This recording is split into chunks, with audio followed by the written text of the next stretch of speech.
Olá, muito bem-vindos! Está no ar mais um Papo Reto com Roberta Dietrich, nosso encontro toda noite aqui na TV Oceano, com reprises aí durante a nossa programação. E o nosso compromisso é sempre trazer um papo reto, um papo bacana, com bastante informação, diversão e inspiração para você.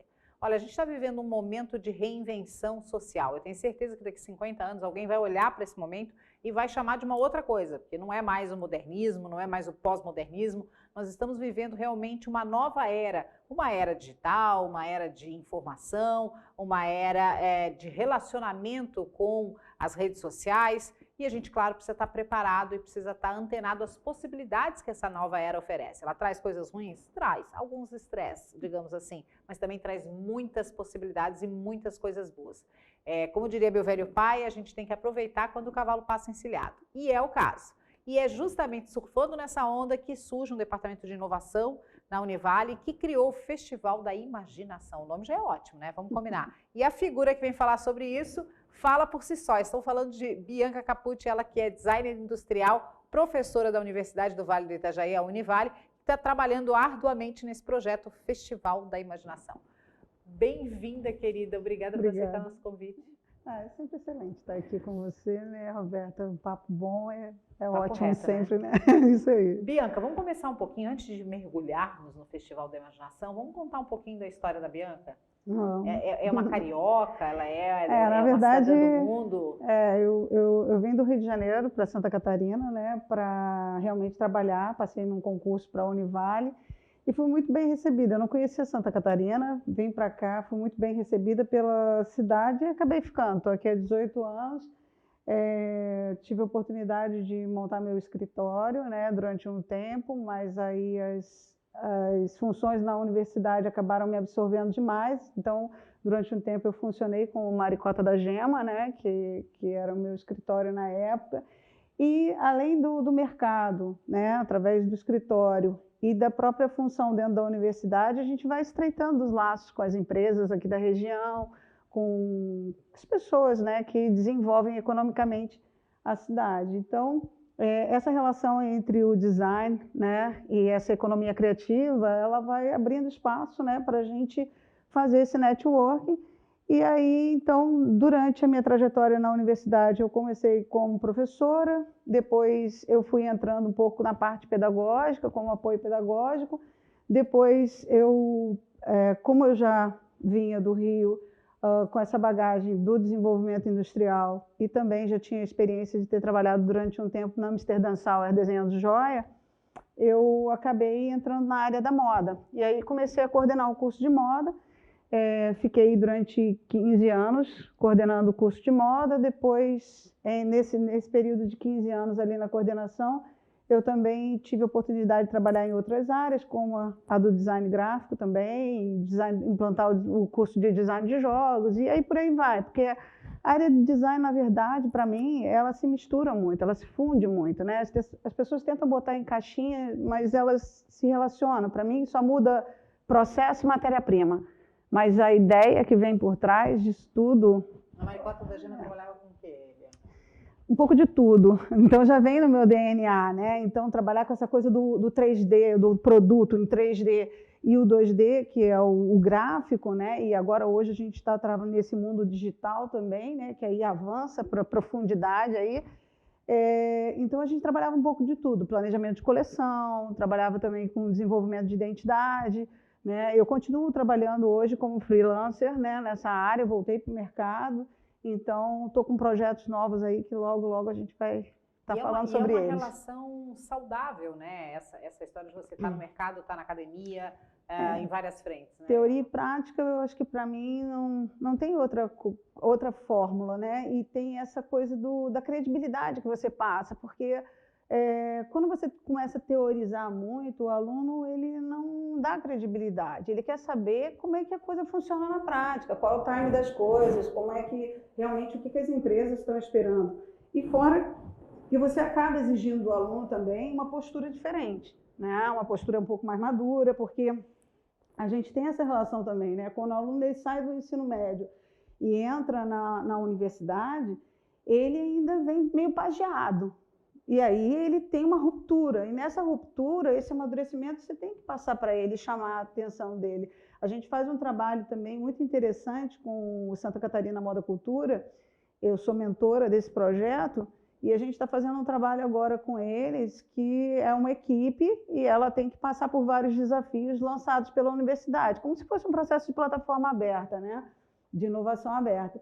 E esse trabalho também, ele amadurece muito, porque quando você tem contato com a empresa te diz, ó, a real é essa, você tem que se virar. Não importa se você, que é uma outra coisa que a gente está trabalhando dentro da universidade também, que é essa coisa das múltiplas carreiras, dessa fusão entre carreiras, né? Então, você é da área da moda, mas vem alguém e te diz assim, a gente está com um problema de comunicação na empresa. No mundo que a gente vive, de design thinking, percepção holística, né? Você tem que ter um olhar sobre tudo. Então, você tem que falar sobre comunicação de moda, você tem que falar sobre projeto de moda. Então, é design, é comunicação, tudo isso se relacionando, não tem como. A gente recentemente entrevistou aqui um consultor financeiro, né? E a gente vê, às vezes, como grandes ideias acabam indo ralo abaixo porque não tem essa estrutura financeira, por exemplo, né? Então, não existe mais... É engraçado isso, porque a gente vem numa tendência, né, do especialista, né? Isso aconteceu com a medicina, com a odontologia, com o direito, e aí você cuidava da unha esquerda do pé, sabe, e tal, e acabou afinando muito, e a gente percebeu que esse caminho, e é muito legal também, porque a gente também está vivendo um momento que a humanidade está fazendo alguns caminhos de volta, né? Tipo, não deu certo por aqui, volta aí, eu né? acho que a especialidade, ela ainda tem seu local, mas o que as pessoas têm que entender, principalmente dentro das grandes organizações, é o trabalho colaborativo, é a equipe multidisciplinar. Ela que enriquece esse processo. Hoje, quando a gente fala em design thinking, por exemplo, os pilares do design thinking, eles são a colaboração, a cocriação e essa questão multidisciplinar. Porque a partir do momento que você tem, eu tenho um produto para desenvolver, quem é a pessoa que faz melhor trabalho de pesquisa de tendência do que de tendência, não digo, mas com o consumidor, do que um sociólogo, do que um psicólogo? Eles que têm a base da questão do comportamento. Então, se você tem uma equipe multidisciplinar, onde você tem um cara que é da área de administração, que vai entender sobre um universo ali, conversando com o cara da psicologia, da sociologia, com o design, com o arquiteto, com isso, com aquilo, quando você tem essa multiplicidade, eu acho que enriquece tanto. E é aquela história assim, quando você começa a elaborar um projeto, está todo mundo junto ali, pensando todo. Depois cada um vai para seu espaço, já sabendo a direção que se quer tomar, e aí você vai explorando aquilo, a tua parte específica e trazendo aquele componente ali, entendeu? Então, eu acho que o grande ganho do momento que a gente está, e é uma grande dificuldade também, é as pessoas saberem trabalhar em colaboração. Porque eu ainda vejo que lá fora a gente ainda tem vamos dizer assim, as pessoas são mais receptivas a isso. Aqui a gente ainda tem uma dificuldade porque as pessoas ainda querem assinar o projeto. Dizer que é de todos ainda é difícil, dói, sabe? Todo mundo tem que ter um nomezinho lá no final. E eu vejo que é uma coisa que futuramente vai acabar por terra, entendeu? Porque você tem que ter a percepção que o coletivo, hoje em dia, ele faz uma diferença muito grande e ele eleva para um outro patamar o ganho e a riqueza do projeto. Né? Até reestruturando aqui o pensamento, quando eu falo de que você se torna especialista e tal, nada contra, você tem que ser especialista na sua área, mas às vezes esse olhar pontual, sem levar em consideração os outros, sem olhar o todo, sem olhar o todo. Eu tenho uma história ótima, minha filha fez medicina, se formou dentro da Univale e está fazendo agora a residência. Quando ela estava fazendo estágio, ela estava num posto de saúde em que uma mulher lá sistematicamente era medicada por um transtorno de comportamento, né? Estava tomando um remédio psicoativo lá e tal. E ela chegava no posto de saúde, o teto vai cair na minha cabeça, o teto vai cair na minha cabeça, o teto vai cair na minha cabeça, e as pessoas aumentavam a dose, enfim, trocavam o remédio sistematicamente, porque ela voltava com frequência, né, não apresentava uma melhora. Até que um dia uma equipe da saúde da família resolveu visitar a casa dessa, né, uma assistente social, uma psicóloga, e o que elas descobriram? Que o teto realmente estava caindo na cabeça dela. Havia um abaolamento do teto E, né, por falta de informação, de conhecimento, de, sei lá, de caminhos, ela ia no posto de saúde reclamar disso, né? Em vez de pedir ajuda para a prefeitura, sei lá o quê. E as pessoas achavam que era uma neurose, que era, enfim, e de fato o teto estava prestes a cair, né? A viga estava inclinada, enfim. E é isso que você fala, né? Eu acho que às vezes a gente tem uma visão tão míope, né? E assim, dentro dos processos, quando a gente fala, né? Por exemplo, quando a gente está falando nessa área de pensamento de projeto, né? Que é o design thinking. Quando você fala no design thinking, você tem o que a gente chama de double diamond, né? Então você começa, ele faz como se fossem dois grandes diamantes, né? Primeiro você abre o leque para conhecer o problema que você quer resolver, depois você define o que você vai resolver, depois você abre de novo procurando possibilidades, porque o grande ganho disso são as possibilidades que você tem de resolver, porque as pessoas estavam muito acostumadas a achar que um problema você só sabe resolver de um jeito. E, na verdade, a gente começa a descobrir que existem várias possibilidades. Mas, para aquele momento, para aquela determinada situação, você acaba escolhendo uma que é a melhor para aquele momento. Mas você engaveta ali as outras e deixa num bancozinho de projeto, porque uma hora você vai tirar ela de novo dali, porque ela pode caber num outro momento. Então, assim, a gente está sempre fazendo esse movimento de abrir e fechar. Quando você fecha, aí sim você vai para a especificidade. Mas primeiro, né, é como a gente... isso vem muito da medicina, esse processo também, quando a gente trabalha com projeto. Primeiro você faz uma apreciação. O que está acontecendo, fulano? O que você sente e tal lá. Depois você... vamos investigar. E aí você parte para... faz exame disso, faz exame daquilo, tal. Traz os exames e a gente vai analisar. Analisou, aí a gente traça um diagnóstico e parte para ver o que você vai botar na prática. É a mesma coisa com o projeto. Então, quando você chega para uma empresa e diz assim, antes de te dar um diagnóstico, a gente precisa estudar o que está acontecendo aqui.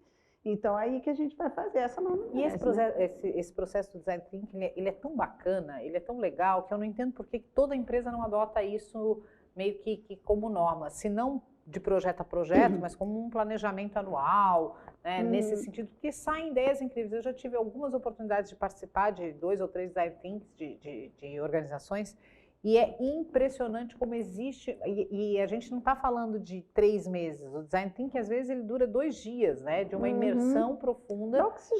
Para oxigenar. É um momento, na verdade, e aí pode ser com base no design thinking, pode ser com... Mas eu acho que a empresa ela tem que parar, juntar seus colaboradores e pensar o futuro da empresa, porque quando você faz essa parada junto, o que acontece? É como se você também socializasse para onde que a gente quer ir. E quando você olha para onde a gente quer ir, todo mundo abraça a causa junto. Agora, de pertencimento. Né? Exatamente. Porque se você está ali só sabendo o que veio para eu fazer, carimbar aqui, o que é para fazer esse 3D aqui, mas você não sabe aonde aquilo vai ser aplicado, você não tem a noção do todo, fica mais difícil você vestir a camisa, né? E essas paradas que são dadas, hoje, o pessoal fala assim, design thinking é post-it, e coisas assim. Na verdade, não é. Na verdade, o que se trabalha ali com essas ferramentas, que são Canvas, post-it e tudo mais, são formas físicas que a gente tem de ferramenta para socializar aquilo que a gente quer comunicar. Para não ficar todo mundo atrás do computador, né, lá imerso, né, e a gente poder dialogar, e de uma forma que todo mundo entenda, que tenha uma linguagem que todo mundo entenda. Então tá, o que você pensou? Vamos botar aqui. O que você pensou? Fulano foi lá, pesquisou alguma coisa, vamos colocar aquela foto do que eu fotografei lá. É a mesma coisa, né? Você socializa aquela informação. E quando você sai da tela, né, do teu universo ali, né, em que você está dentro da tua bolha, e socializa, e aí você usa de outros instrumentos, como a foto, como o moodboard, como, enfim, outros instrumentos para discutir um projeto ou o futuro da empresa, você sai também da tua zona de conforto e desenvolve inovação, desenvolve, inclusive, novas conexões neurais, né? Escuta. Tem uma outra historinha ótima também, que é historinhas de bastidores do mundo corporativo, que é a história da empresa lá decidindo como é que ela ia fazer para vender mais pasta de dente, né? E todo mundo discutindo, e todo mundo lá reunido na mesa e olhando a mesma coisa e tal. E aí a moça do cafezinho chega e diz assim, ó, por que vocês não aumentam o buraco que sai a pasta de dente, né? Que aí sai mais pasta de uma vez só e acaba mais cedo e vocês vendem mais. E todo mundo, putz, né? A solução era a mais simples do mundo e estava todo mundo... E também tem aquelas coisas assim, né?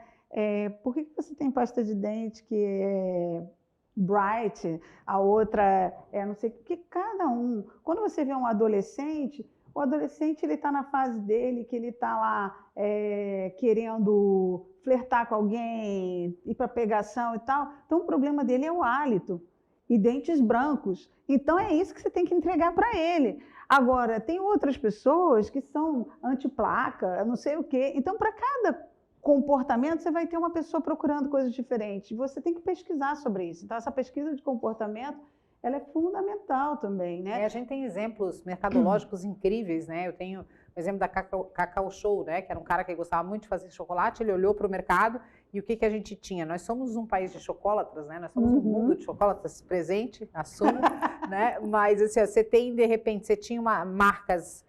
universais, com chocolate aí de qualidade média, né, para ruim, e aí você tinha o importado que era inacessível. E aí o cara olhou e disse, cara, tem uma brecha nesse universo aí, né, nesse mercado do quem quer pagar um pouco mais se tiver um pouco mais de qualidade. E aí nascem marcas. E aí eu acho fantástica a história da Nugali, né?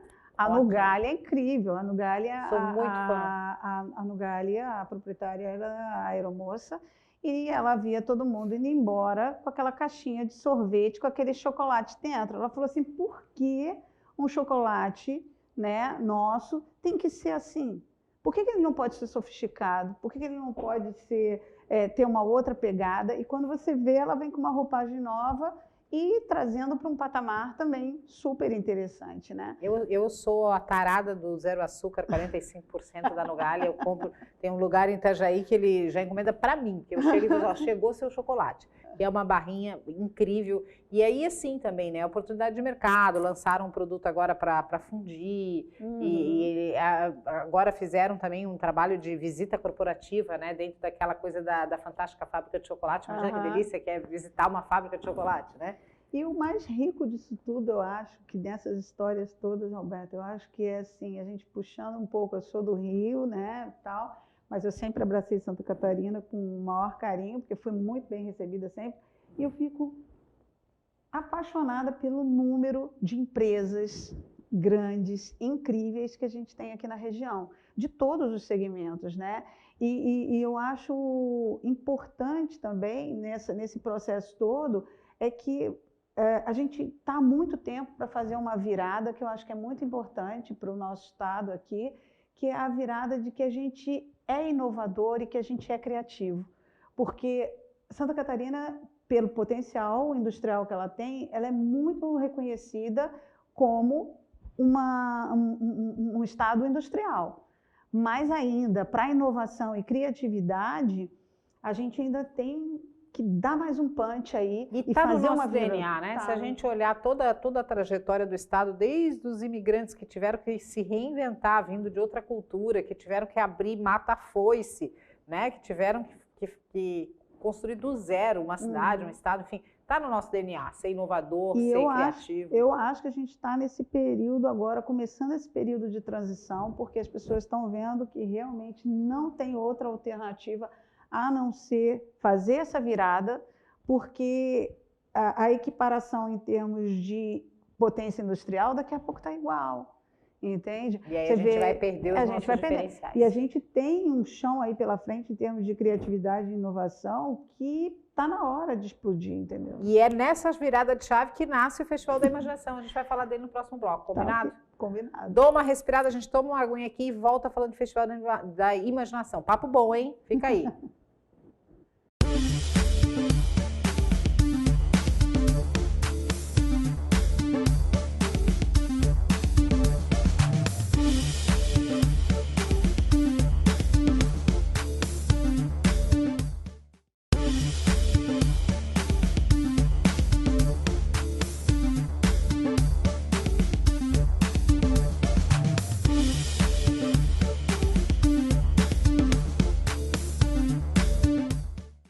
Estamos de volta e esse é o Papo Reto com Roberta Dietrich, hoje recebendo aqui ninguém mais, ninguém menos do que essa figuraça, Bianca Capucci, designer industrial, professora da Univale, minha amiga e uma das mentoras do Festival da Imaginação. Hoje ninguém mais disse que o projeto é meu, o projeto não é dela, é uma cocriação, né? Mas é uma sementinha que eu sei que foi ela que plantou.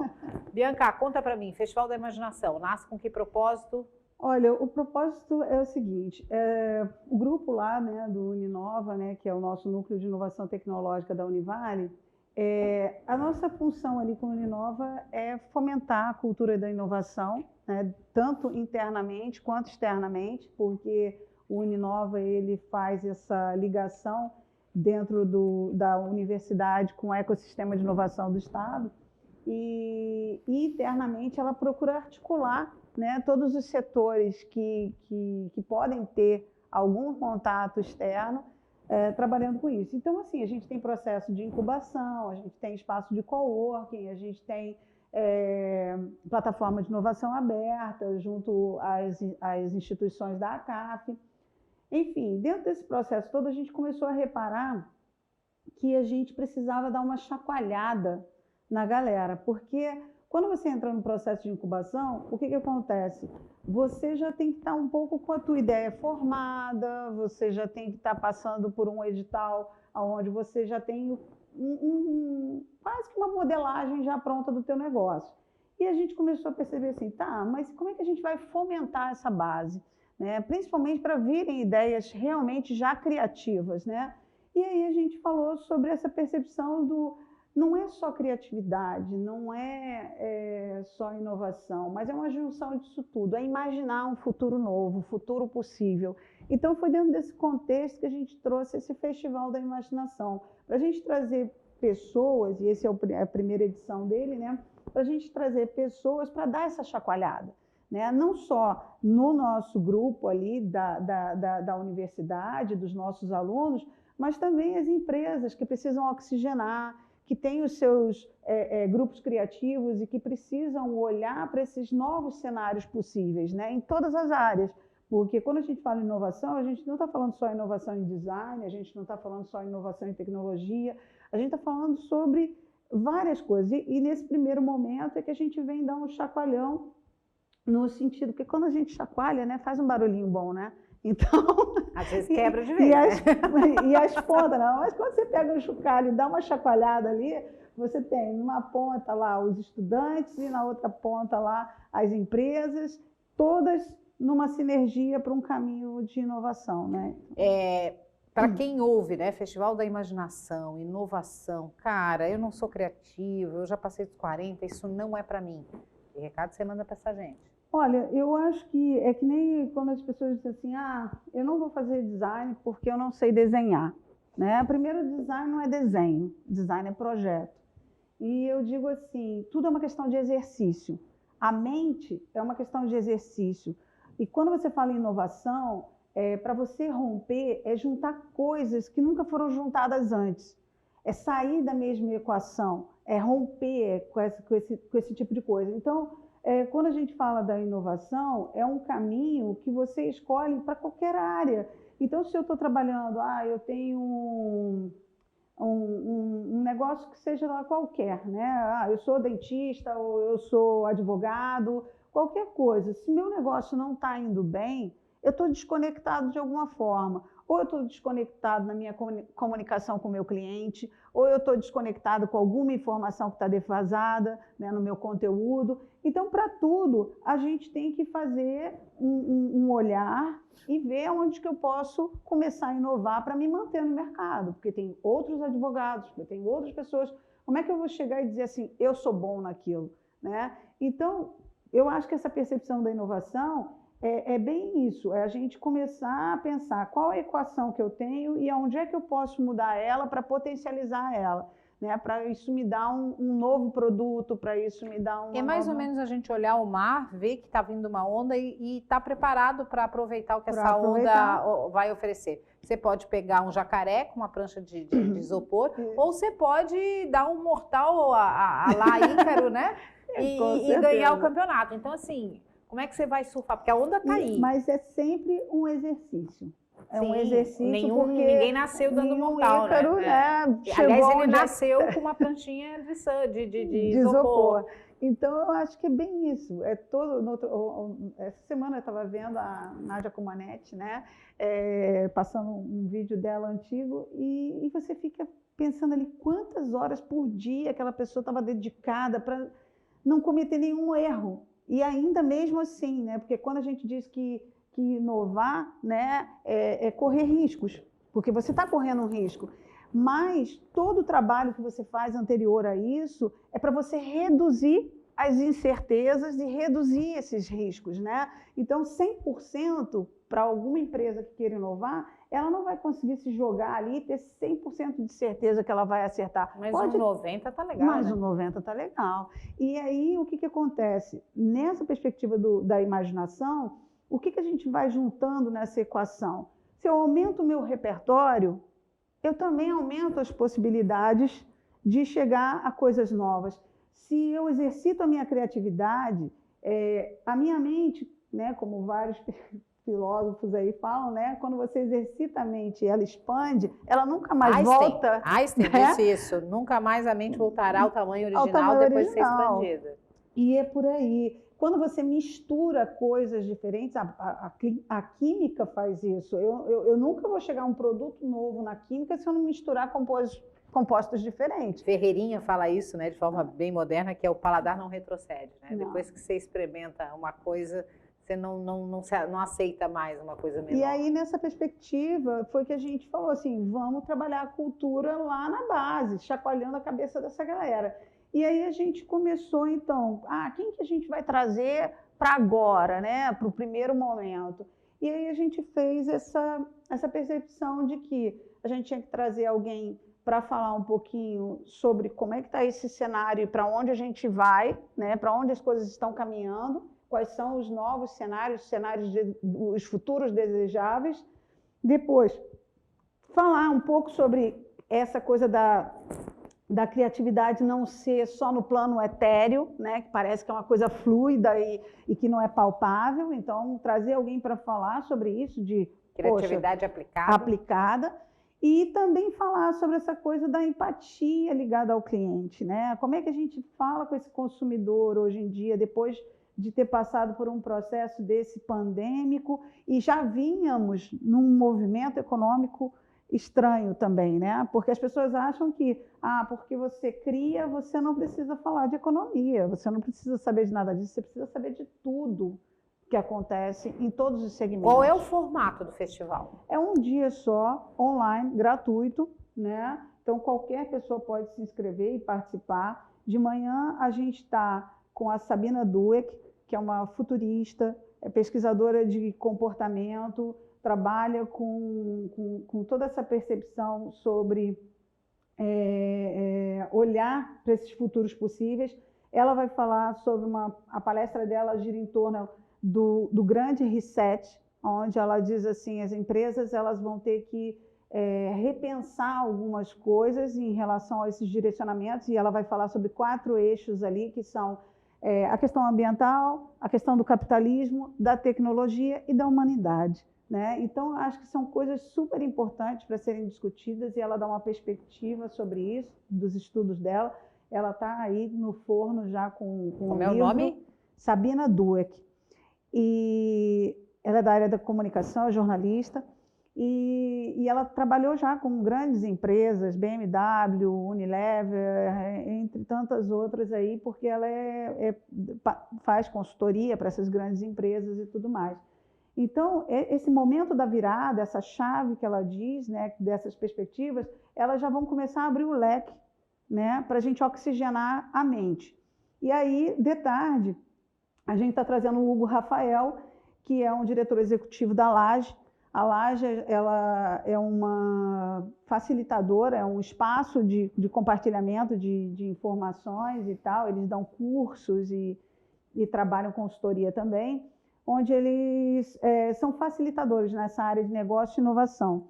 Eles têm no Rio de Janeiro e tem em São Paulo, sede, né? E eles fazem uma parceria muito forte com um escritório que eu admiro muito, que é o Anacolto Branding, né? Que é já é de longa data, um escritório de design muito conceituado. E o Hugo Rafael ele vem falar sobre esse encontro da criatividade com a inovação. Então, o que acontece? Dentro desse cenário, ele vai trazer um pouco do que eles fazem na Laje para trazer essas ferramentas, essa caixa de ferramentas, para dizer assim, não, criatividade sim, mas a gente vai aplicar isso e tal. E para fechar a noite, a gente tem a Catarina Moraes e a Adriana Lima.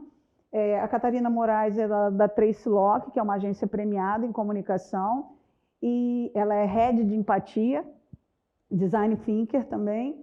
E a Adriana Lima ela vai trazer um pouco da academia, discutindo com ela ali as perspectivas empáticas do consumidor, porque ela também trabalha com essa coisa da questão do consumo, do estudo sobre consumo. Então, como é que são as dores desse cliente, o que tem a expectativa desse consumidor, como é que a gente deve tratar ele, né, de forma empática.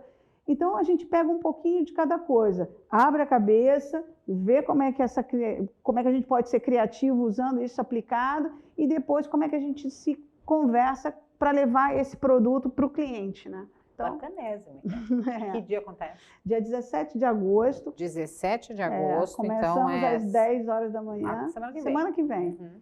Isso, aí pode entrar no site da Univale, na área de eventos, e se inscrever ali gratuitamente.